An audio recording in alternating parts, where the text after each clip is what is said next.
How's it going, guys? Thanks for tuning into this episode of the Phil Talk Sports Podcast. As always, I'm your host, Phil Nunziata. Joining me after a much-deserved week off is Nick Rice. After our road through the Super Bowl, I had a episode with Phil Schwegler, the Bucks Report, kind of breaking down that Super Bowl. And now Nick is back, and I don't say this a lot, Nick, but we got a loaded show here. We got a lot to talk about. Do we? We're just beginning the NFL offseason. It's NFL Siberia, but you know what? I think we might. And the other thing is, we have a little bet brewing about just how off the rails and emotional we're going to get on one of our topics today. So I'm really excited to see. Yeah, we'll just how bring that crazy. up, and we'll bring that up when that topic comes. But there's an over/under on how many times I get to swear, so I'm going to use Oh, them strategically. So we'll okay, see how cool. we'll see how those go. The first thing I want to talk about, and I had asked Nick originally because I'm very self-aware with the topics I pick. I want to pick topics that I think the people want to listen to, but it also wants to be stuff that I want to talk about. And I had asked Nick, do you want to talk about the Gus Malzahn thing, or should I record a clip of that just myself and then bring you on, similar to what I did with the Danny White leaving UCF? That was very much a me topic. But with Nick's knowledge of the SEC, I felt it was, and he was cool that it seemed appropriate to get, both of our opinions on this. So what we're going to open up with today is UCF's new head coach, former Auburn head coach, Gus Malzahn, joined about 2 weeks ago now. It seems like forever. He's still in the process of getting his staff together. Some pretty up-and-coming coaches have already signed on. I think out of the 13 on-field staff, 10 of them have been filled as of this morning. So he's still working on that, but I can touch on some of those coaches later. Really, the only big thing on that is we expected at least one or two former UCF players / coaches to join the staff. That has not happened. But for now, it is everybody's on the Gus bus for now. So real quick, I'll start with you, Nick. When you heard the news, I'm sure it was from me, but what did you think about Gus Malzahn going from, being fired in Auburn to signing with UCF maybe a month later? Yeah, so I heard the news from you, and it was about 5-10 minutes before I saw it on Twitter and other outlets. So you are the UCF beat reporter. I knew I'd get the information from you first. It's not This that is I'm the beat reporter, but I know who the beat reporters are. So I get my stuff right from those guys. So Or are you giving them their no, stuff? definitely not. It's all them. It's all them. Okay. All right, just checking. So, first of all, knowing how the show took off with the Doug Peterson firing, I'm pretty sure that I'm just the passenger of this plane, and you're going to go ahead and give the fans exactly what they need. I'm just going to give a really quick summary here about Gus Malzahn, who was a really solid coach in the SEC. And to be quite frank, anyone who can take a title away from Nick Saban has respect in my eyes. The same thing goes with Ed Orgeron, because of just the massive undertaking that is to beat them. There was a magical 2013 run all the way to the national title. And since then, he had always been in the picture, with the exception of a couple of years with sanctions and, players opting out, and they would kind of, absolutely drop to the bottom. For the most part, Auburn was a really solid program. And I think that UCF consistently over the last 10-15 years has established itself as, a top flight program, a very consistent program. And I'm excited to see what Gus does. I do not think that he's going to do anything other than really bring that winning culture back. I think it was a solid hire. There potentially, I don't know, maybe Phil, if there was some other potential opportunities for other coaches to come of bigger stature, but he seems like a pretty good hire to me. And I think UCF's in good hands. So when the rumblings were coming on, like, these are the guys that we're hearing that are being interviewed, that are being really given a good look. I would have called him like 24 hours before the signing, because it really picked up steam at like the night before. Like, there was the people that track these things for figuring out like flights and everything, and it seemed apparent. But even earlier in the day, I would have called Gus maybe my third pick. I would have said the pick that the players wanted, which in turn is the pick that the fans wanted, is Jeff Lebby, who's the offensive coordinator at Ole Miss. And the reason for that is he was formerly the quarterback coach here at UCF. He was the coach during the transition from the Mackenzie Milton injury into Daryl Mack winning the championship, the American championship for us, into recruiting Dylan Gabriel. So he was here for probably the most difficult time a quarterback coach could be at a school.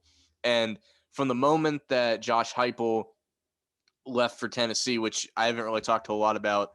I talked a lot more about Danny White because I felt like that was the bigger blow. I think a lot of people that are really into UCF will know that Danny White was a great figure. There was a lot of people hopping off the Josh Heupel train. Like, facts don't care about your feelings. You look at the numbers, and the team had declined every year since he'd been here. We come off the undefeated season.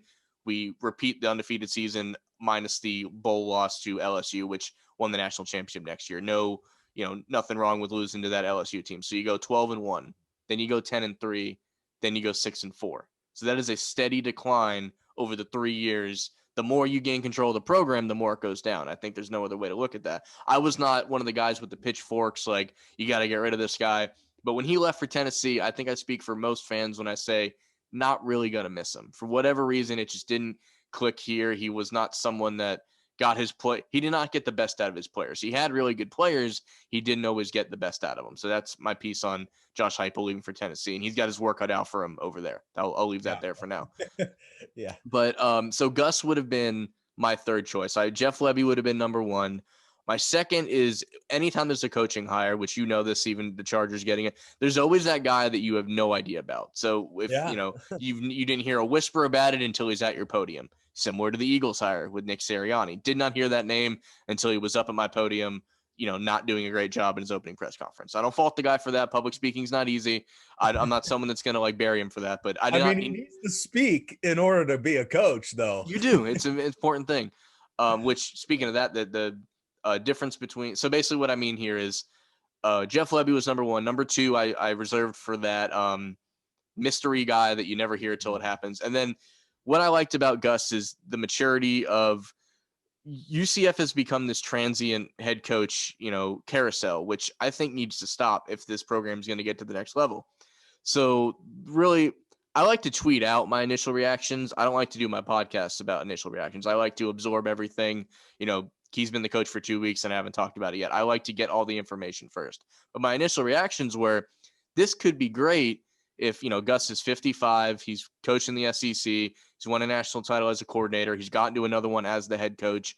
He's been there and done that for, beaten Nick Saban 3 times, which is more than any other active coach in the nation right now. He's kind of done it all. So if his desire to come here is because, he's 55, let's say he coaches 10 more years. Let's just, throw a number out there. If all 10 of those years are going to be at UCF and his goal is to finish his coaching career building up UCF, then I'm extremely excited about it. If this is a guy that's trying to have a decent 2 years so he can maybe get the, Arkansas job just to get back in the SEC, then this is a terrible hire. Because if you're going to go with a guy that's only going to be here a few years, go with the young visionary. But if you want the adult in the room, the guy that's been there and done that and is going to really bring this thing to the next level, then I think we got our guy. He even said, I don't usually put a lot of stock into press conferences, but he crushed the opening press conference. Mm-hmm. He really did mention, for years he had said, if the right guy gets the job at UCF, everybody's in trouble. And I guess I'm that guy now, which, that makes you want to run through a brick wall right there. And, he knows how to recruit Florida, even at Auburn. He's got, had a lot of great Florida speed. He knew how important it was, something to bring up him again. Josh Heupel not doing a great job recruiting in Florida. I think he only had 4 or 5 guys on his whole recruiting class this past year. So the importance of recruiting Florida didn't apparently gel with him. So if this is a guy that's going to stick around and really build this program the last 10 years of his coaching career, then I'm all for it. And I've already I've said this on Twitter. I'll put this out there now. We open with Boise State. We have a game against Bethune-Cookman, which, Nick, I don't have to tell you how hard it is to go in there against the Wildcats. But that's right. Then game number 3 is at Louisville. So if we start the year 3-0, I will buy a vintage Gus Malzahn style UCF visor. If we start the year 3-0 with Gus, I will officially be on the Gus bus and I will buy a UCF visor. So that's where I am on that. More on your thoughts now that you've heard mine. Man, I don't know. I forget what he wears from the neck down, but that visor, that's the thing that he's known for sure. So he's known for that, just to fill that in for you. And he's a big sweater vest guy. I don't know that you can do that in Florida. It's going to be a little too hot. I don't know if he's going to be able to pull that off unless he gets the, I don't know, Under Armour material similar to what I'm wearing right now. But the visor is going to stay. The sweater vest, it's kind of up in the air, I would think. I'm sure he'll talk with Bill Belichick about how to ride those sleeveless sweaters and whatnot. There you go. My thing is more, if you are interested in the best coach available, I didn't hear about the guys that you had above Gus. I just Mhm. know that from the start, I kudos to you for not getting too emotional and saying Gus was my 20th pick right off the bat, or as soon as he gets hired. So I feel like you were kind of already prepping for this for like a couple of hours beforehand. And my question is, if you were so interested, and trust me, I would be the same way, interested in having a coach be there for a while, wouldn't someone who has been a while, but in his 50s, and he's been in the SEC for a while, wouldn't you rather want someone like him versus a young guy who I think we all can see, like, the young kids are always looking for that big job? Yeah, absolutely. And that's what I mean by, if Gus is here for the long haul, then that might be the best pick we could have made. But if he's just trying to jump back to the SEC, or, if in a year and a half he leaves to coach at NC State just because it's a Power 5 job, air quotes to the max, like then you might as well go with the young guy. But if he's gonna be here to and like I said, I think it's fair to say he was maybe my third choice. I'm never someone I don't let myself talk myself into hires. Like when I had Hank on last time, we were talking about the Eagles hire. He said the best thing about this is I don't have to talk myself into Josh McDaniels, because that picked up steam for the Eagles for a while.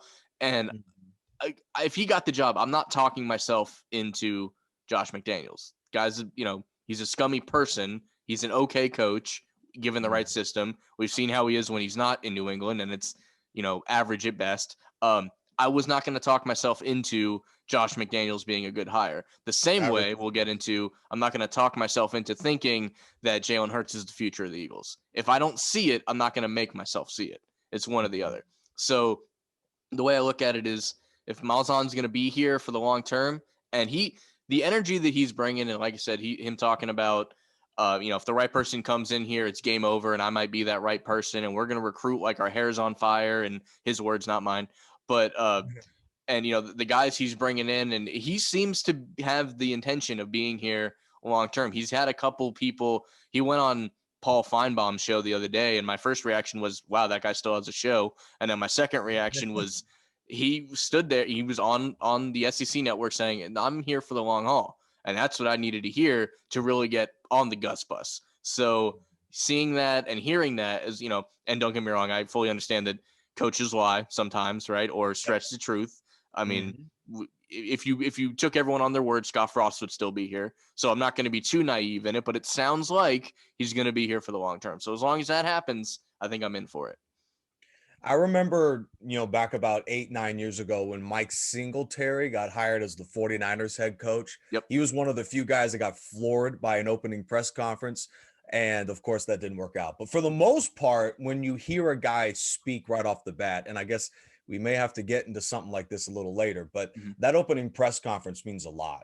And I think Gus Malzahn really impressed me about the way that he addressed himself, addressed the team, and he understands the challenge here. And I think he's up to the challenge. I think that this is a really solid hire, and UCF will be in good hands here for a while. But I don't take much into the fact that he signed, what, a 5-year contract? Yeah, 4 or 5. It's like 4 years, $11 million or something like that. So like, yeah, the number itself doesn't get mean rid of it. much, because if you're doing good, they're going to extend you, and if you're not, they won't. So the number, if it was like a 2-year, I'd be like, guys, what are we doing here? But a 4-year, at least, like, it sets the groundwork for it to be a long-term deal. So like, yeah, I don't look too much into it. You bring up Singletary. I don't know that I remember his opening press conference, but I think we all remember a certain press conference of can't coach him, can't win with him, which is still a joke I'll say to my friends, if we're trying to get something going and they can't figure it out. Can't coach him, can't win with him. Like, still a joke I'll use to this day. Right.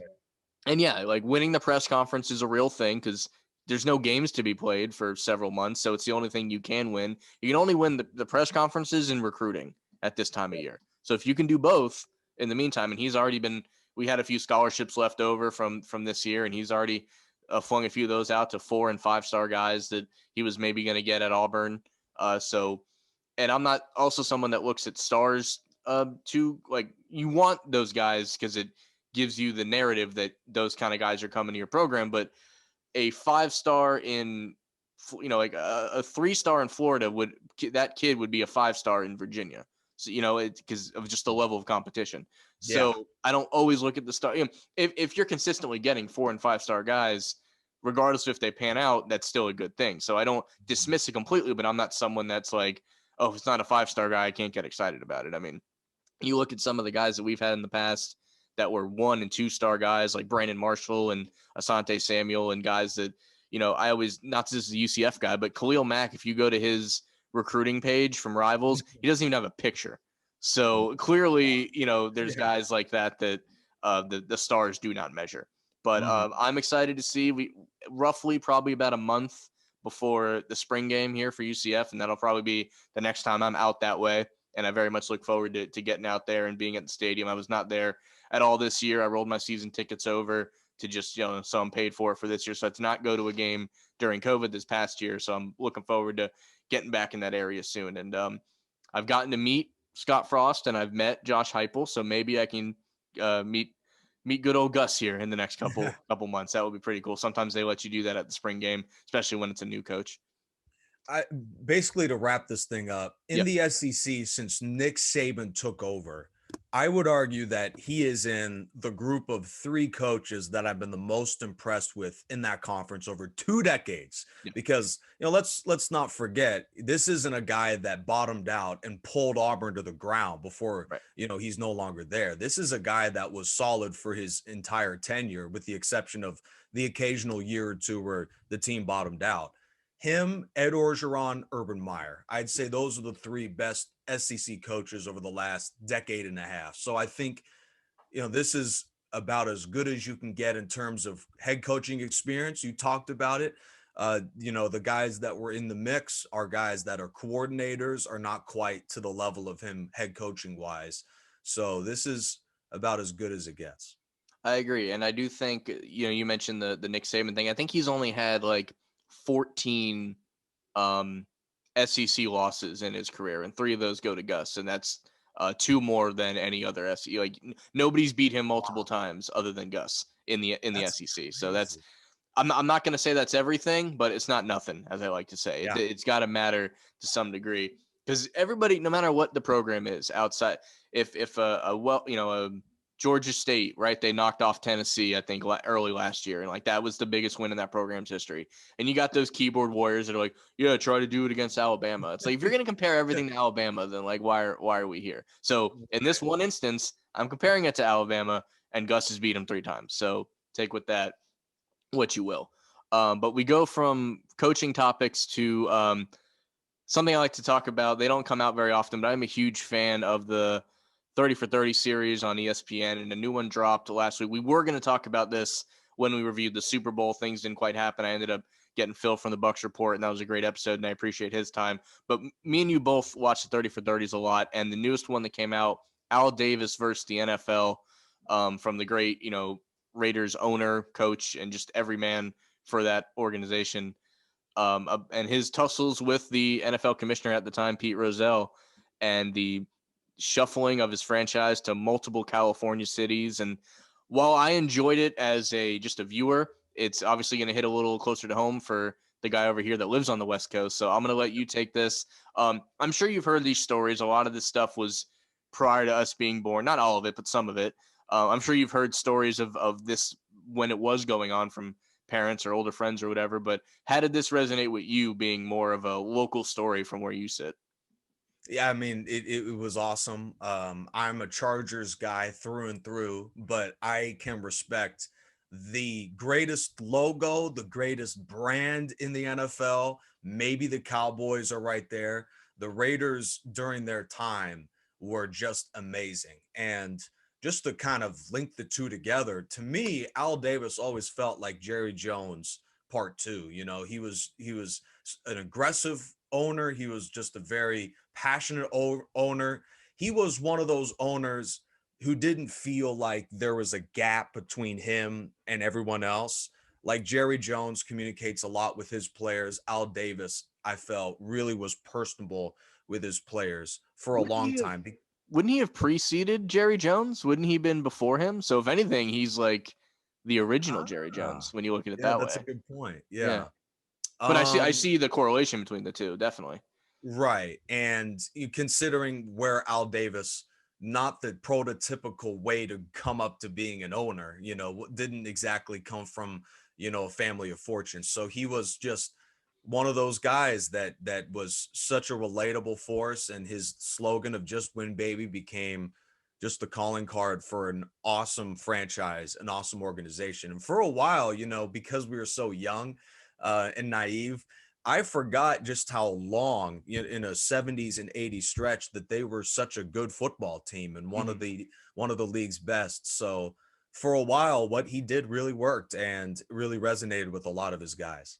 I agree. And the biggest thing for me, I don't know if I ever did this on the show, but I once had this really interesting conversation with my roommate at the time. If you took all the NFL logos and threw them up on a wall and stripped them of their like geographical ties, like imagine the what's an example? Another like the big three, right? The big three basketball. They have all these teams, but they're not connected to any cities. They're just teams. And Yeah. I'm like, if there was the 32 teams that didn't have any geographical affiliation, what would be the most popular team? And we kind of unanimously settled that the Raiders would probably be number one based on the look and the logo. And like, no offense, because I got plenty of Cleveland friends, but Browns would probably be near the bottom because of the logo, the lack of creativity and stuff. So Yeah. when you take the where they are away, which is ironic because the Raiders have been a lot of places. They're even in a new place now. Um, the Raiders would be up there, one or two. I not to blow smoke, but I would put the Chargers up there too. Again, one of the better uniforms in the league, Appreciate and it. I do think the Eagles would be fairly high too. I think it'd be an easy one to enjoy, but the Raiders easily the top three from that example. But By the way, football team, Washington football team. I think that's the last place team yeah, for me. that would be pretty difficult to not connect to Washington, I guess. But Yeah. the other thing I wanted to bring up on this 30 for 30, go ahead, definitely check it out on ESPN Plus if you haven't. But um, Al Davis passed away in late 2011. I think it was like October of 2011. Mhm. So when this came out, I did not expect there would be interviews from Al Davis. And the way this is done Yeah. is they're kind of sitting in the shadows. Pete Rozelle will talk about an issue, and then Al Davis will talk about it. And for the first 10 minutes, I was convinced it was like lookalikes and people mimicking like what they would think of it. It wasn't until later when they walk out of the shadow, a very well done thing, that they actually had Al Davis interviews. So that means if he passed away in 2011, the last year of his life, he probably wasn't in great health. That means they've been shooting this thing since 12 years ago when he was Yeah. able to be up and walking around and crack jokes. And I thought he was great in this. And Pete Rozelle, I had to double check too, is still with us from what I understand. The fact that they could get the straight from the horse's mouth and there was no Yeah. speculation and these guys were telling the story of how they saw it fit and everything. I thought was great. I did not expect that. And Al Davis 30 for 30 is a great story, but the fact that he got to tell his own story, I think, is what really knocked it out of the park. Yeah, and this is just yeah. First of all, I don't know exactly how much they knew about the Last Dance being produced, but I certainly know that this is going to become with Kobe Bryant passing. I'm sure something that they'll use and utilize somehow, some way, at some point. But yeah, I was with you. I was expecting like old grainy footage, and I was expecting like stuff that you would really usually see, like a bunch of different backgrounds and stuff, because Talking heads of Marcus Allen being interviewed and his his Mhm. Al Davis's son, who's currently like guys that were around but not Al Davis himself. So I was really excited to see that Al Davis was in it, and I watched it the one time. I do actually plan to rewatch it just to really soak it all in at some point. But Mhm. two last things on this topic. When the Last Dance came out, you were super late to the party on this, where I was watching it weekly, but you have finally seen it, and you mentioned Kobe Bryant. I've asked this question, excuse me, to guests on the podcast before. Other than Kobe, because everybody says Kobe as they should, who's somebody else that could even merit a 10-part doc about their athletic career? Like, I know it's a tough ask. I mean, I thought of maybe Jeter. Derek Jeter could maybe get something like this, and then I don't really know anybody. It would be great if you had, I'm trying to more so in football. I don't know who. I guess Brady, when he's done, he'll get the 10-parter. But there's not many. It's a very small list of guys that their career can span a 10-part documentary.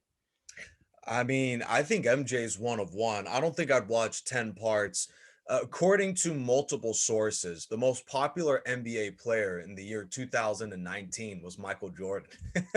He hasn't played in 2 decades. So it's few and far between. Now, Al Davis certainly threatened it because, and they talked about it too in the documentary about how this isn't just a football team that was talented. This was an attitude. This was a team that was proud to lead the league in penalties. So they were just such an aggressive, such a fun, hard-nosed football team. But yeah, very, very, very small list. I don't even think I'd watch a Tiger Woods 10-part. I wouldn't, but I think plenty of people would. I'm just not that into golf, but plenty of people would. That's the only guy that could do 10 parts and we'd watch it all. So I agree. And like I said, not that I'm huge into baseball, but I think Derek Jeter, I think you'd get a lot of people to watch a Derek Jeter one as well. Right. Last question on this. So the Raiders in this whole, if you follow the timeline of this episode and then you even go to modern times where they're now in Vegas, they were in Oakland, they went to LA, then they went to Oakland again, and then now they're in Vegas. The Vegas is a little bit different. I have a friend of mine that I know through school that is a diehard Raider fan. He lives here. His dad lives in the Reno area, let's say. Shout out to Anthony. I hope he doesn't mind me telling the story, but it's a good one, so it's nothing bad. His dad has season tickets, and he will fly to the West Coast 1 or 2 times a year to take in a Raider game. So when the Raiders went to Vegas, I'm like, does this impact you at all? He's like, no, I'm just going to, instead of hopping on a flight and going to Oakland, I'm hopping on a flight and going to Vegas. So it's not that big a deal. But I guess where I'm going with this is, was it a big deal to the California residents that the team moved around, other than I got to get off at a different exit to go to the game now? Like, was it as big a deal as, like, because the whole point of Rozell's thing was you can't just move your team when you feel like it or it'll be anarchy.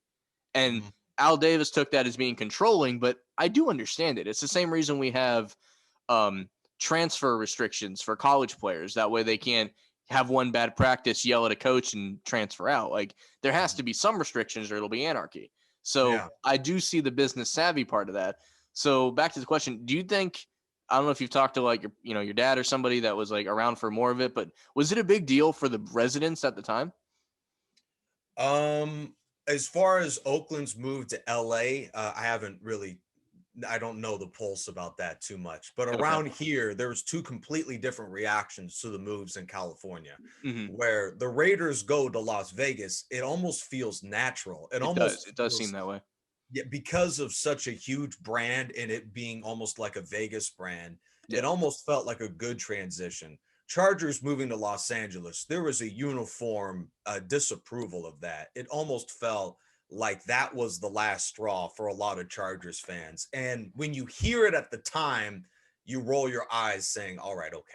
Like, once the season starts, you're going to be a fan. But I think we can all agree, with StubHub being half empty, with Chargers Raiders games at StubHub being filled largely with Raiders fans, that it spoke 2 different things. First, that the Raiders have just an incredible brand, one of maybe 2 or 3 with the Steelers and Cowboys. And then 2, boy, the Chargers really pissed off a lot of guys. Not that their brand was anywhere near the Raiders to begin with. Long story short, the Raiders feel like they belong in Vegas, and a lot of the fans know it, and it's the opposite with the Chargers. And I concur with that, because like when the Rams went back to LA, that was greeted relatively positive. And I remember asking you can scroll back, this is before we even did video, it was just audio with us. And I remember asking you what you felt about the Chargers moving. And it's like, it does suck because like, them as San Diego Chargers. I still call them San Diego Chargers, and I don't look to correct myself because I just don't look at them that way. I root to media continuously saying San Diego. Please keep on doing it. Yeah, keep doing it. And then whereas the Vegas move has, people are calling the Raiders Vegas very easily. It did throw me off with the ticker a little bit. You see LV on the bottom for their scores on the bottom of SportsCenter. That did take me a second. But with the Chargers situation, or I'm sorry, with the Rams moving, everybody loved the idea, which you felt bad for St. Louis, but I felt like the people in LA were happy about it because they had a history there. And with the Chargers, it's a little different. And I remember you saying, like, it doesn't matter to me because they're about as far away if I wanted to go to, like, where you sit. But a lot of people that were in San Diego, obviously, it was because it was something that could have been avoided. It was just not wanting to fork out money for a stadium and an owner that has been notoriously cheap during his tenure owning the team. So I think there's a combination of all that. But overall, if you haven't seen it, definitely check out Al Davis versus the NFL. A lot of great stuff in there. Do you have any closing thoughts? Yeah, well, just quickly, Mhm. being, swinging by San Diego and Los Angeles like I do, I live right in between the two cities. Mhm. Going to both, it's easy to find Raiders fans, very, very easy. It is somewhat easy to find Rams fans. It's a little more difficult. And until Justin Herbert, I think I'm one of one as a Chargers fan. Mhm. And now there's a couple, but still, with Herbert on the Chargers, it still feels like the Rams and the Raiders, their fan base is just eons in front of the Chargers. They just have far more guys that are interested in those teams. Yeah. And I mean that the band like I never care for the bandwagon fans, but if Herbert continues the way that he's going, you're going to attract some of them. So Chargers fans might be a little easier to find in the next year or two, but for now, they're always the underdog of fans. They'll be the underdog of California. But honestly, that's how I want it to be. I mean, not that I live in Pennsylvania, but most of Pennsylvania is Steelers country. You know, it's helped a little bit winning the Super Bowl for the Eagles, but in Mhm. general, that's how that goes. And even in Florida, like if you're over the age of 40, I know plenty of people that this doesn't apply to, but if you're over the age of 40 and you live in Florida your whole life, you're probably a Dolphins fan. And then the younger generation fills out the Bucks and Jags fan bases. So it's Mhm. just that's what I loved about this. I'm always fascinated by like the territorialness of sports and like what parts of a state, for cities that have or states that have multiple teams and everything. So this really hit a lot of the buttons of stuff that I like to be interested in. But definitely check it out. Like I said, if you haven't. Moving on now to Wait. So the young kids are swimming in that Everbank field. Is that the new what young kids are doing now? well, in the past couple years, basically, like not because of him, but in the Blake Bortles area and the Saxonville, like the fan base of Jacksonville has skyrocketed since Jalen Ramsey was there for a spell, and guys like that. Like I've never seen so many Jags fans, and now the casual fans that they bought their Jags jersey or their Jaguar hat, they're not going to go out and buy another one, so they just wear it out, and like the lingering effects of that 2 or 3 year spike, I think, is gonna obviously now the Bucks are gonna take over a lot of that because they just won a Super Bowl. Right. But I think if you looked at I don't know how you measure what a true fan base is, but it clearly skyrocketed for the Jags in the past couple of years. And hopefully, if they get Trevor Lawrence and they can build themselves up, some of those people will stay. But next, moving on is to what a lot of people will consider the main event of the evening, to quote Michael Buffer here. I'm more excited to talk about what we're talking about after this, but everything here needs to be said also. Carson Wentz, no longer a Philadelphia Eagle, being traded to the Indianapolis Colts for a third-round pick this year and a second-round pick next year, unless whenever you hear conditional picks, they never come out and tell you what the conditions are. Luckily, we know them for this. So if Mhm. Carson Wentz plays 75% of the snaps for Indy, that second rounder will become a first rounder. And then the other objective is if he plays 70%, if it goes down to 70, but the Colts make the playoffs, that still applies. So basically, if Carson plays the whole year or 90%, a lot of the year, that'll become a first rounder. So unless he gets hurt, that seems pretty plausible. Um, Again, I always like to get your opinion first because I don't want my opinion to impact your opinion. So when Well, I you heard appreciate that. All right. because I don't know, I don't like to be out there with everything and then someone feels the need to agree with me because they're on my show. So I'd rather you Fair get it enough. first. Fair enough. So I don't think this was news I had to send you. You probably saw it like the rest of the world. So when you first saw this news, what did you think? Well, I'm looking forward. This is probably going to be our first disagreement here. So, but I don't know how Mhm. you're feeling. So Right. we'll wait and see. When I hear 75% of the snaps, well, maybe the Colts might bench him down the stretch if they're not making the playoffs. There's no way an organization like that would bench somebody who's playing well just because they want to get that first round pick over a second round pick. No, if they're in the thick of things, they're not going to bench him. Just if they're 4-12, then they might. But if they're, I okay. don't, But yeah, I don't think they would do it just to save the first round pick. yeah. So, uh, I'm of the mindset with the 2017 season being as incredible as it was, he would have won the MVP if he played even half of how good he was and didn't get hurt in those final 4 games. Yeah, if he just coasts to the end of the year, he's the MVP. You'll never convince me otherwise. I agree with you 100%. Because it was 33 touchdowns, 7 picks. I think he had a couple on the ground too. He was just awesome. He didn't exactly have a Calvin Johnson out wide either. So no, he had an older Alshon Jeffrey who was actually battling a shoulder injury the whole season. We later learned, so that was his best weapon at the time.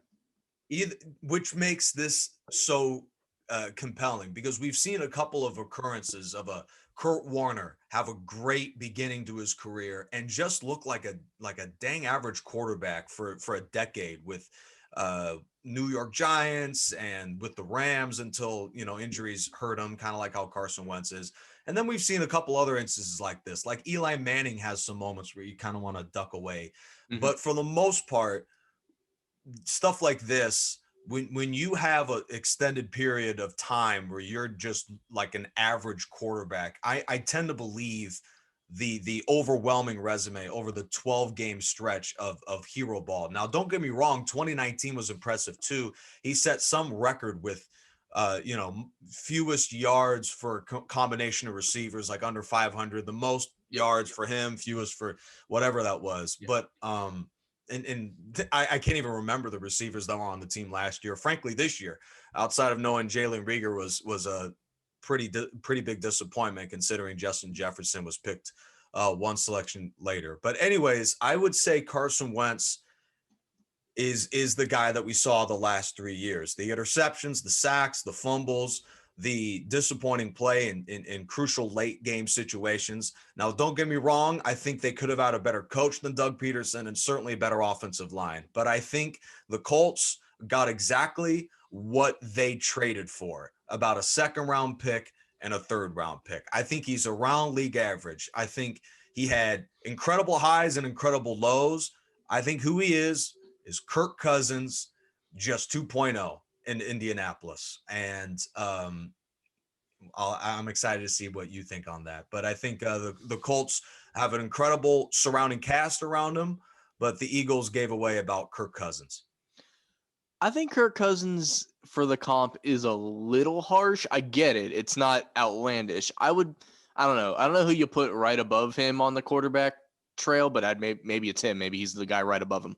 But yeah. My thing with and me and you both watch and listen to a lot of like Colin Cowherd, and he once said this: when evaluating quarterbacks, take away their best year and their worst year, and then what do you have? And that's who you really have. And obviously 2017 being his best, this past year being his worst, what else do you have? And really the only full season you have is last year, or now it's 2 seasons ago, when he brought, I'm pretty sure I took a couple snaps at receiver that year for the Eagles. They were that depleted, and he still dragged that team to the playoffs. Obviously, got knocked out with a concussion against the Seahawks in a game they lost like 13-9. So if he plays the whole game, like, I love you, Josh McCown, but you were not in a position to go beat Seattle in the playoffs. And I think we all knew that at the time. You look at the receivers that he had this year. You had Alshon Jeffrey, who barely played. You had Deshaun Jackson, who barely played. If those guys are at 100% and they play every game, this team looks a lot like the first half in week 1 against Washington. We're literally up 17-0 against, Washington. I almost said it. I didn't say it. The Washington football team. And then literally from that moment on, everything went to shit. That's one for the count. All right. That's one. Everything went to that. And if everybody is full strength, and there's injuries in football all the time, it's one thing, but Deshaun Jackson has now been let go because he's just, injuries piling up. Alshon Jeffrey is more than likely going to be let go. And that leaves you with the core of, like I said, Reagor, Whiteside, and it's even hard for me to remember that Greg Ward. I always call him Derek Ward. I don't know why. Greg Ward, the former quarterback, has been the most reliable receiver for the Eagles for the past 2 years. And then Fulgham has come in and he's played all right. And these guys are doing great with the opportunities given to them, and you love to see it. But this is not a starting offense. Zach Ertz might be gone too, I'm reading. So I don't know what this team expected Carson Wentz to do. And when they got rid of Doug Peterson, I thought, okay, they're going to bring in a coach that can fix Carson Wentz. That was the goal here.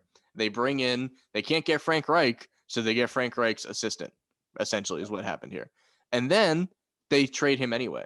So if that's the case, why not just keep Doug was the question I was asking myself. And what ended up happening was Doug basically said, even if we trade Carson, I don't want to hitch my wagon to Jalen Hurts, which makes me think that the front office wanted to draft Jalen and not Doug. And I've talked on here a couple times. I get looked at as a hater for it. I don't see Jalen Hurts as the guy. He might be okay for a few years, but whoever this next coach is, Sirianni, I don't think he came here because he sees something great in Jalen Hurts. So one thing I'll say is if Carson goes to the Colts and plays great at borderline Pro Bowl level, you did the Kirk Cousins comp. He's made a Pro Bowl or two, so that's not totally out of the question. Borderline Pro Bowl level, and the Colts go 11-5 and win their division, I'm not going to be shocked. But all of Philly, the fans and the media are going to lose their mind. Yeah. But I'm prepared for that right now. I don't think Carson is terrible. I think, what we were giving him wasn't enough to win, and the Colts have enough to win. I mean, if Ryan Tannehill can do what he does in Tennessee, Carson Wentz is way more talented than him, and Indy has right around the same amount of weapons and great offensive production with a good defense. So I'm not going to be shocked if Carson plays great next year. So I think this Carson Wentz thing is twofold. I think this isn't just a guy that tried his best around the talent given to him, which was suspect since 2017. I also think this is a guy that leaves for Indianapolis, and you don't hear a lot of resounding positive traits coming out of the organization from him. In fact, what you're hearing is he didn't talk to Doug Peterson for 9-10 weeks. I think Adam Schefter said something like that. Which has been proven wrong, because there's an interview that was recorded in like 5 weeks ago. So like that part was proven to be a little blown out of proportion. But yeah, and you could see him on the sideline next to Peterson. Like, really, they're not talking, but they're standing right alongside each other every week. So yeah, that felt a little weird, but it's strange to constantly hear this stuff. I mean, Phillip Rivers leaves the Chargers. I know he's like the class of great quarterbacks in terms of personality. And I don't think I have to be a Charger fan to say that. He was just awesome. Yep. But when he retired, guys could not help but be in tears talking about him, whether they played with him or against him. So yeah, he's up there pretty high. I know Carson Wentz just was getting his feet wet in Philadelphia, but I don't think many people were shedding too many tears that he left, not just because they weren't that good last year, but to me, I think it's twofold. I think, Carson Wentz, as talented as he is, I think he saw Jalen Hurts get drafted and he didn't give his best effort this year. And to me, that's concerning moving forward. Like, a guy can take a whole year of frustration out on a football team, whether it's true or not, but it certainly feels that way when nobody comes to his defense, when these reports come out, or very few. Maybe I just have, blind eyes to the people. I mean, there was a few players that tweeted out like, best of luck, you're going to kill it. Not as many as you would think. But what I think is even more telling is when Doug got fired and players were, thanks for everything, whatever. Carson said nothing about Doug being fired, and he also said nothing when Nick Sirianni was hired. Not even that generic, welcome to Philly, coach, let's get to work. Like, even the quarterback speak, nothing. So to me, that says, like, this isn't going to be my problem one way or the other, so I'm not going to speak on it. Right. Granted, maybe he already knew. Yeah, and he didn't mess up and, like, throw something out there to get overanalyzed. He just kind of stayed quiet or whatever. But now that he is gone, and I think he will do, above average, I think is the floor. He'll do above average in Indianapolis with the Colts. And now I got to watch 16 games of Jalen Hurts, and I'm not that excited about it. And for the people that think, granted, could we come out in the first 5 games and go 3-2 because the team's just energized and it's a new coach and a new quarterback and a new scheme and there's no film on them? Yeah, totally. And that doesn't mean I'm going to have to, like, eat my words right away. And this is also a situation where I don't mind being wrong. If Jalen Hurts turns out to be, Deshaun Watson, cool, like, awesome. I'd love to be wrong, but I just don't see it. I didn't see it in the 4 games. And the people that are really looking forward, thinking he's the next coming, they didn't see it either. They just think they want to see it, I think. So the fact that the people that are like, oh, thank God Carson's gone, now Jalen Hurts can bring us back to a Super Bowl, I think is bullshit. Like, it's not going to happen that way. That's two. That's two.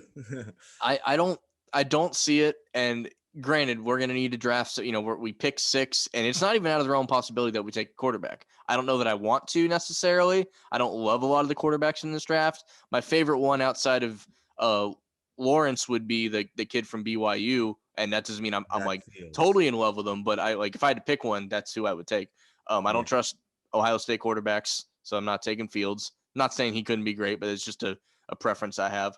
Oh man, there's that rumored number 6 pick to North Dakota State's Trey Lance. Oh my goodness, would that make you bad? They would burn the city down, because that guy's he's Carson Wentz 2.0. That's literally the same school, the same body type. He just won less national championships is the only difference from being in North Dakota. That's the only difference. By the way, I watched North Dakota play yesterday.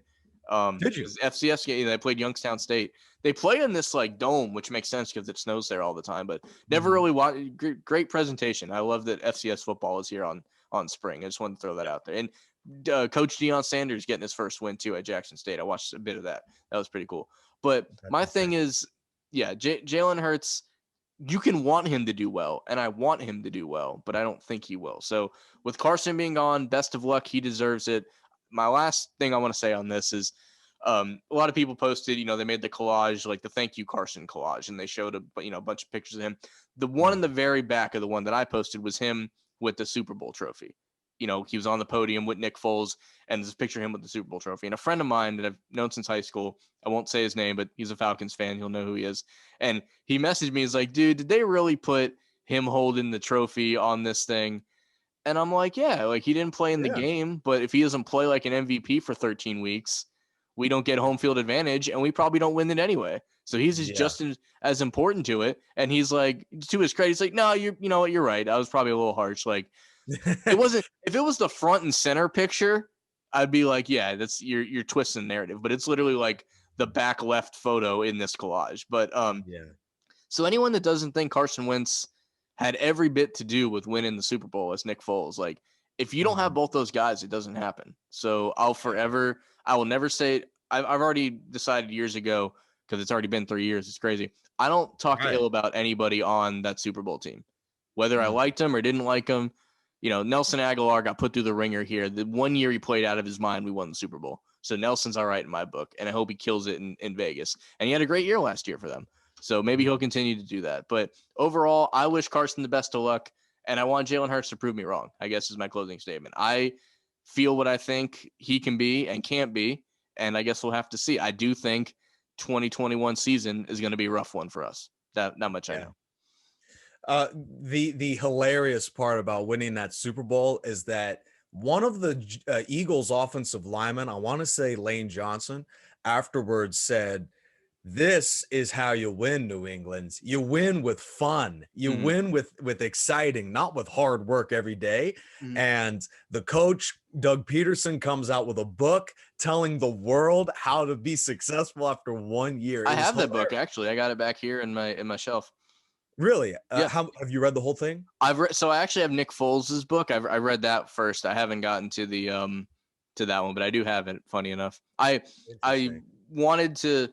I got the Nick Foles one as a Christmas gift, and I think someone else grabbed me. They're like, "Oh, there's another Eagles book here," and they grabbed that one too. So that's how I ended up with both of them. But the Nick Foles book is actually very good. I would recommend it. Didn't know he wrote a book. Yeah. His is pretty good. It's his biography and everything, and I did read that one. And then John Dornbos, my guy, came out with a book last year, and that one was I'm not a big reader. I'm more of a talker. That's why I do this. But his book was I wouldn't use this word a lot, but his book was pretty life changing, I got to say. So if you have not, if I'm ever gonna plug a book on here, Life is Magic, the life of John Dornbos, definitely check that out. But you're right, he did come out with a book, and I don't disagree with the statement of this is how you win, because unless you're New England, that is how you win. You go for broke every year. You don't build for a 20-year dynasty. And their dynasty is built on video cameras and deflating footballs. And they're not out of the woods either. So, and now they're right in the slums with us right now. So, while I understand it was a foot and mouth moment because of the way everything shook out, for the large part, I agree. I think the way the Patriots have built everything is not really, something that someone else is going to duplicate. It worked for them. It's like working out. Like somebody loses a lot of weight doing something and then someone else tries to do it and it doesn't, and they're like, oh, that guy's full of crap. It worked for him. That doesn't mean it's going to work for you. So just because it worked for New England doesn't mean you don't have to find your own way to be successful. So the Patriot way, there's a lot of talk, but it's more, it worked for them. That doesn't mean it's going to work for everybody. Yeah, I mean, it's Alabama in the NFL. It's you're Ed Orgeron, you're Gus Malzahn. You're going for broke. You're gonna probably win and then probably lose every game the next year, like LSU seemingly did this season. So right. And if nobody can look at that and say it wasn't worth it, it's like, yeah, we're gonna win, and then our Heisman Trophy winner is gonna go to the NFL, and then we're gonna go 3-9, and then the next year we're gonna go 7-5, and then we're gonna build back up. That's how that would typically work in the modern era, especially in the NFL with salary caps and yada, yada.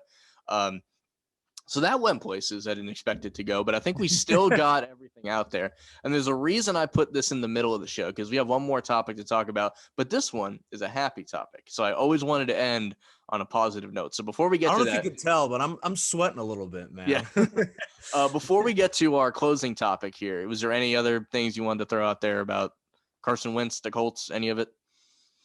I'm sure you're just looking at Philadelphia, the team that it is right now, and you're just saying, shit. Yeah. What can we do to win again, man? Yeah. I mean, but I'm also not someone that, again, when we won the Super Bowl and yeah, the whole speech, oh, this is the new normal and all that. And like, that'd be fantastic if it was, but I had a feeling it was the culmination of something. It wasn't the beginning of something. Doesn't mean we can't get there again, but for the core group of guys, it was a culmination. It wasn't, we're going to win 3 of the next 7 now because these guys, like I didn't really see it that way. Did we have a solid chance the year after, if that ball doesn't bounce off Alshon Jeffrey's hand and get intercepted by the Saints? Do we have a chance to maybe get back? Yeah, maybe. But after that, it was kind of like unraveling. So yeah, it's amazing how fast it unraveled. Yeah, it really is. It really is. Other than Fletcher Cox, I think he's the only starter, maybe one other starter. Derek Barnett is really that's mainly it. And yeah, the secondary is completely reworked, and the linebackers and everything. But yeah, as I said, we are gonna end this on a very positive note here. So February 2nd, this is one of those do you remember where you were moments for me, or assuming it all plans out. February 2nd is a Tuesday. I'm at work. I look at my phone and I see what I assume is a poorly photoshopped return of NCAA football thing, because it's from some account that I don't recognize. It's in the NCAA Football 14 Facebook group that I'm a part of. Then I go to Twitter and it's there too. And then I go to Instagram and it's there too. And I realize it's the EA verified account. And I walk out of my office to investigate. I go sit in my car for a minute to really deep dive on this thing. I say, hey, I got to grab something out of my car. I'll be right back. And I dig into hilarious. This. Because you can't just sit there and do the Adam Schefter like research, when you're there. Yeah. So, but the news came out that the return of a college football game, no longer called NCAA football, but EA Sports College Football, that is planning to come out in sometime in 2022, upwards to 2023. But this news is ground shaking for the sports world and for the gaming world, and they don't collide as much as they used to. But me and you both play NCAA 14 a lot still to this day. You've been using it to create content. We did the greatest programs tournament earlier or late last year. That was a huge success. Hopefully we can do a few more things with it before this game comes out. But check it out. We just did it about 5 months ago. Yeah, the whole tournament's there. Great stuff. We call all the playoff games as well. And like I said, hopefully we can do some more stuff with it. But hey, we might have to. Yeah, we might have to. We got it more than likely another year and a half of the lifespan of this game.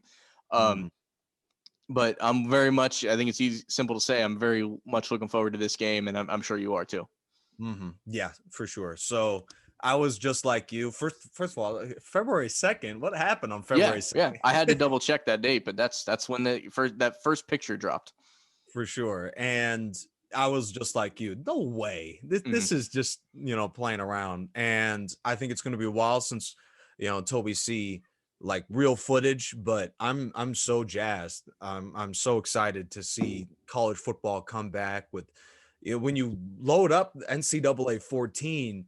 I'm amazed every time about just how much has changed. Conference realignment, teams coming in and out, and just how good teams were back then and not anymore. I think when you load an exhibition game, I'm pretty sure Florida State is number one in the Yeah, rankings. because that would have been Jameis Winston's year and everything. So yeah, that would make sense if you load the stock rosters and everything. Yep. So it's amazing how far they've dropped. And Mhm. and there are modifications out there. There is even people that are trying to mod Madden games to where it plays like NCAA. Mhm. But it was obvious there was a huge market for it, and there just was no one, EA Sports was blocking that along with 2K, which is just like NCAA. People are still spending, top premium dollar for 2K5 still, which is just amazing. Mhm. There was a market for it. This was overdue. I'm so jazzed, but I'm also kind of bummed that they couldn't figure out a way to bring it in to 21. They had to tell us this far in advance. It's just Yeah, crushed. I agree with that. Like, if anything, make it next football season. Like if you're gonna tell us, be like, we're getting it, and you're getting it August 2022. Like, give us a date. That way we know. And a lot of people were out there like, oh, it's EA, so it's just gonna be Madden reskinned to be NCAA, so we shouldn't be that excited about it. And Yeah. no, I would agree with that. If that's what we were getting, granted, I would still play it, and I would probably enjoy it more than Madden, just because college football lends itself to being a deeper experience. There's recruiting, Mhm. there's all these other things. But if it was just going to be that, that game would be out by the end of the year. If all they were doing is reskinning a game, it could be out next month. So the fact that it's going to take 2 That's true. years That's is how true. you know they're going to build it from the ground up. Is the way I am choosing to look at it right now. Because otherwise, just crank the thing out, make it the same crap that Madden is, and say there's your Yeah. college football, and step 3 It's profit. still sell. It's still sell because Yeah. I'm like you. I love the recruiting. The Mhm. every year you got to, with the coordinator turnover, you got to figure that out. Yep. By the way, they took out coordinators in Madden. They took out referees in Madden. When you're playing Yeah. the game, there's no referees. What is that? Mhm. So just from the start, it's going to be a great experience. I can't wait, man. I Yeah, cannot. I mean, I know it's going to be a while. That gives me some time to, say the real goodbyes for NCAA 14. I've recently been on the hunt for every bowl game trophy that I've been keeping Nick updated on. I've Yeah. actually accomplished that this morning. That a BCAA Compass Bowl that eluded me was the last one I was able to get today. But I learned there's a way to create a dynasty, and you can have multiple users on one dynasty, and then you just sim to the end of the year and you can play all the bowl games and rack up the trophies. So that's what I was doing. And then you mentioned how you can update the game. I have modern rosters. That's a fairly simple process to this day, and it's been surprising that like the servers are still up for this game. It's funny that EA, they say they can't make the game, but the servers have been up the entire time.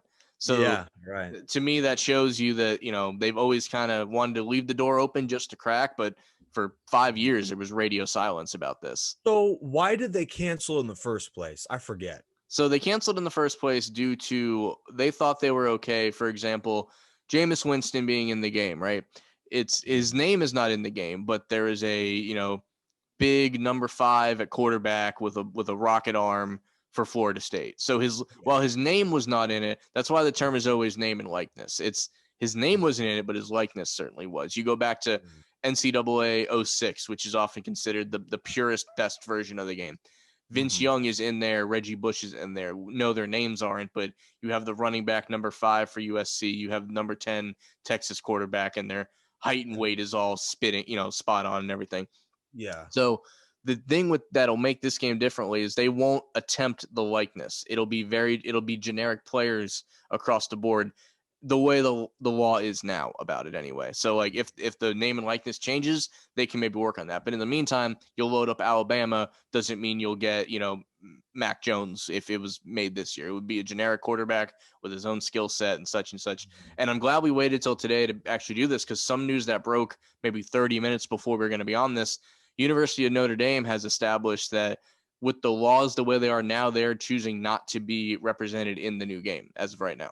Really? Yeah, so that if the name and likeness stuff is always changing for us these days. So if things change, they can opt back in. But if the game dropped tomorrow, it would not have the Irish in it. Two things. First of all, couldn't they have just done this 8 years ago where That's what they I'm have saying. I've been saying that right, forever. I don't right. know And what prevented them from doing. I think what happened is once the lawsuit hit, the schools kind of pulled their licenses, so they would have had to convince them to come back in. And at that moment, it was probably too. I think if they would have stopped the likeness thing a year or two earlier, they would have maybe been able to avoid this break in production. interesting. And then second thing is, do you think that they'll have the game uh, uh, with a feature where you could create a Notre Dame? So here's what I'm thinking, and this is an example from my experience talking with the Canuck play, the guys that make Maximum Football, which is still something I will plan to support because they're still trying to fill that market in the meantime. But what I've learned from them is you can edit teams and rosters in that game.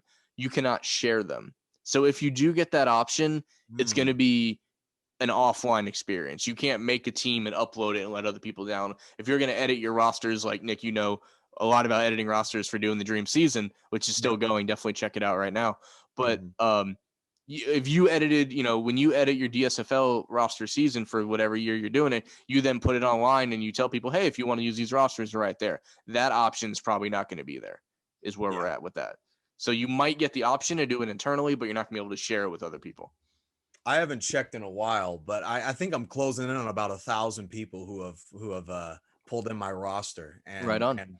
yeah, and sliders combined. So I'm really excited that people love it. But when it comes to just like with Maximum Football, I had to look it up, like how to create a certain type of team. Yeah.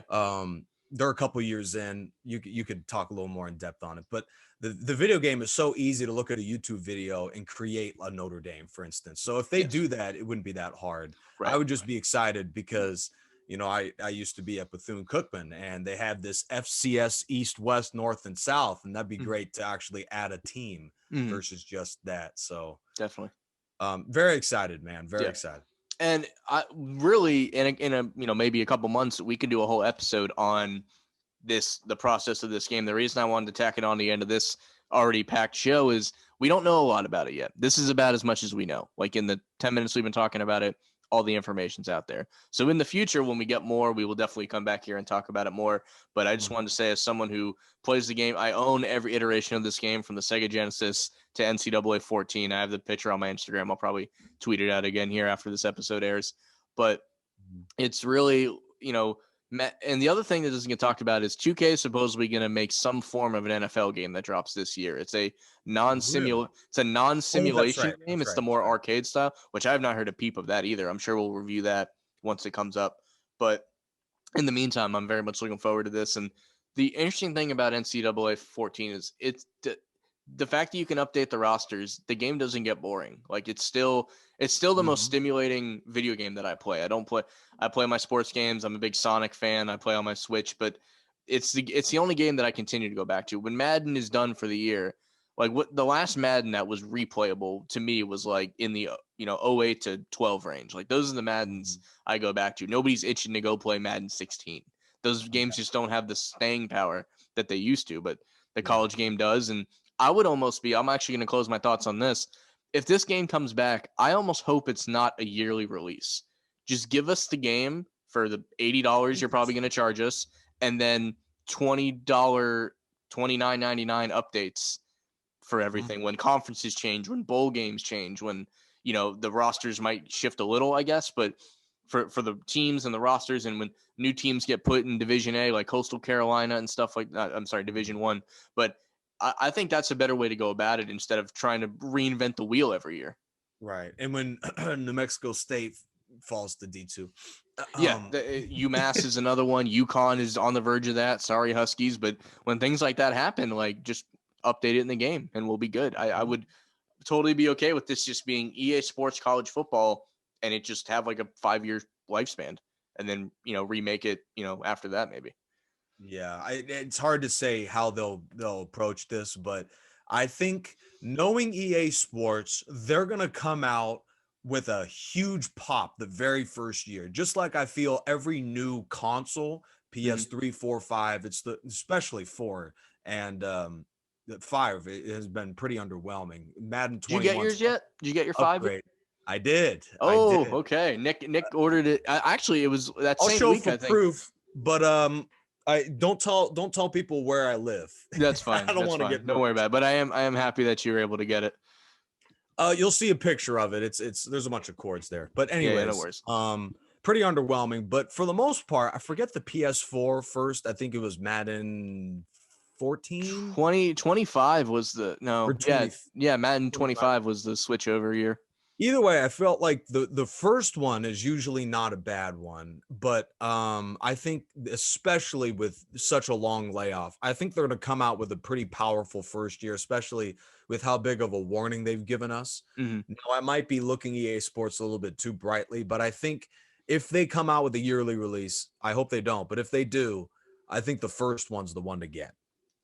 Yeah, and I think it's one of those like same with Madden. Like I for the most part, and we talked about this I think a while back. I enjoyed Madden like 18 and 19. I didn't play a whole lot of 20, but it was fine. And I'm trying to get into 21, but it's still crashing on me. Like it's still an unplayable mess, which is weird. So I'm getting to the point where I'm just gonna go back and like we did a online franchise for the first time. Nick was involved in that. I think that was on Madden 18, and that was the most fun I've had on a Madden in years because that game Yeah. was like it wasn't spectacular, but it was just put together. You didn't have to worry about issues. You learned how the game played and everything. So yeah, I think Madden, has gotten to the point where it's not a must buy every year. You find the one you like and because people will update the rosters on that too, and you download them, so you can still keep things moving that way. Madden 21, when it first came out, had like a 0.5 out of 5 stars. It was such a horrendously rated game that there was EA Sports producers that had to come out and apologize and say, hey, next year we're going to add the things we promised for this year, like with franchise mode. And they have had, as of today, early February 22nd, late February, geez, the days are flying by. Yep. They have had 27 updates of the game. 27. Crazy. What is that? Yeah. What is that? So yeah, hopefully they are also with this game, they're starting from scratch. So sometimes it's easier to do that than build off, a broken foundation that Madden clearly still has. Right. And I know it's going to have something like Ultimate Team. I don't care if you want to add that in there for the people that enjoy those things. Those are the kind of things people enjoy, kind of thing. But I never cared about Ultimate Team. It's not something I want to put my money into. The idea of it is okay, and they actually had a primitive version of it in NCAA 14, but there wasn't real money attached, so that made it that much easier. But yeah, aside from that being in it, I'm very much looking forward to it. This has been an extremely long episode. So Nick, you got any other closing thoughts before we wrap it up here? I'm during this whole segment while we've been talking, in the back of my mind, I'm thinking, man, what's the one thing that isn't in NCAA 14 that I want to see in NCAA? I think 23. I think that's the year it's going to come out. My big thing, while you continue to think, is when they have what I assume will be Road to Glory, it'll still be called that. I wouldn't mind one with, I don't want a linear story, but I want like cutscenes. When you become the starter, give me a cutscene. When you win a title, give me like a full blown cutscene. Like, right. Give me a story that I get to build myself is the biggest thing I would want, I think. But go ahead. I can't think of anything. I mean, maybe add a couple of FCS teams, just a couple. Yeah, the like big ones. North Dakota State, the teams that everybody knows in the FCS. Like Stetson. Yep. And I'm telling you, I am trying to think. That is such an amazing game, NCAA 14. Yeah.